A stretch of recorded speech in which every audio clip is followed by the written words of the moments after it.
মহিলাসকলক সেলিব্ৰেশন জনোৱাৰ অনুষ্ঠান নহয়। এই অনুষ্ঠান হ'ল আমাৰ সফলতা প্ৰস্তুতি চলোৱাৰ অনুষ্ঠান। আজি ইয়াত আমি নিজক বান্ধি সফলতাৰ জুইকুৰা বুকুত লৈ সফলতাৰ দিশেৰে দৌৰাৰ প্ৰস্তুতি চলোৱাৰ অনুষ্ঠান। সকলোৱে সফলতাৰ বাবে ৰেডিনে? Yes. আৰু এই অনুষ্ঠানভাগ আমাৰ বাবে আৰু বেছি বিশেষ হৈ পৰিছে কিয়নো আজি আমাৰ মাজত উপস্থিত আছে সুদূৰ ৰাজস্থানৰ পৰা অহা আমাৰ পৰম পিতা আমাৰ গুৰু বিনিকা ছাৰ। আৰু ছাৰকে মই এই সুযোগতে পবিত্ৰ ক্ষণত মই মোৰ আন্তৰিক সেৱা জ্ঞাপন কৰিলো আৰু সমূহ গুৰু মহাগুৰুলৈ মই মোৰ প্ৰণাম জনালো। ইতিমধ্যেই মোৰ পৰিচয় পালেই নাম ইলা শইকীয়া, গোলাঘাট কমাৰবন্ধা। আৰু এই চিষ্টেমত জড়িত হোৱা মোৰ ডিচেম্বৰ মাহত 28 মাহ চলি আছে। 28 মাহৰ আগত মোৰ নামটো ইলাই আছিলে, কিন্তু চিনাকি আছিলে নে? সেয়াই আৰচিএমে আজি এই ইলা নামটোক অৰ্থবহ কৰি তুলিলে, এটা পৰিচয় পেলালে। কিন্তু সেই আগতেও মই একেখিনিয়ে কাম কৰি আছিলো।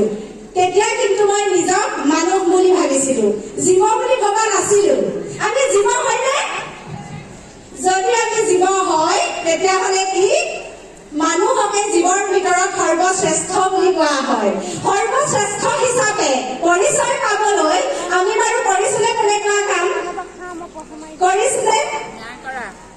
ময়ো আগত সময় দিছিলো, কাম কৰিছিলো, কিন্তু সৰ্বশ্ৰেষ্ঠ হিচাপে যিখিনি কাম কৰিব লাগে তাক কৰা নাছিলো।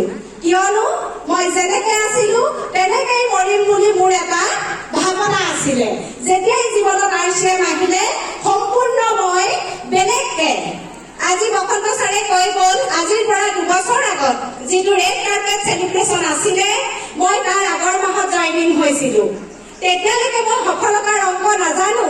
আৰু সেই শিৱসাগৰৰ ৰেড কাৰ্পেট চেলিব্ৰেশ্যনটোত মই এনেকুৱাকে এযোৰ চেণ্ডেলৰ ওপৰত বহি আছিলো আৰু দেখি মোৰ জুই লাগি লাগি লাগি লাগি লাগি লাগি আহি আছিলে। আৰু যেতিয়াই মোৰ জুই লাগিছিলে তেতিয়াই মই ভাবিছিলো য়েছ মই সফল হ'ব লাগিব। অতদিনে মই যি কাম কৰি আছো, য'ত সময় দি আছো তাত সফলতা কিমান দূৰ এবাৰ অন্তত মই অন্তৰেৰে ভাবিছিলো। আৰু সেইদিনাই মই নিজক প্ৰতিজ্ঞা লৈ গৈছিলো মই জিকি যাম। আৰু সেই চেলিব্ৰেশ্যনটোত মোৰ এনেকুৱা কি হ'ল মই নাজানো।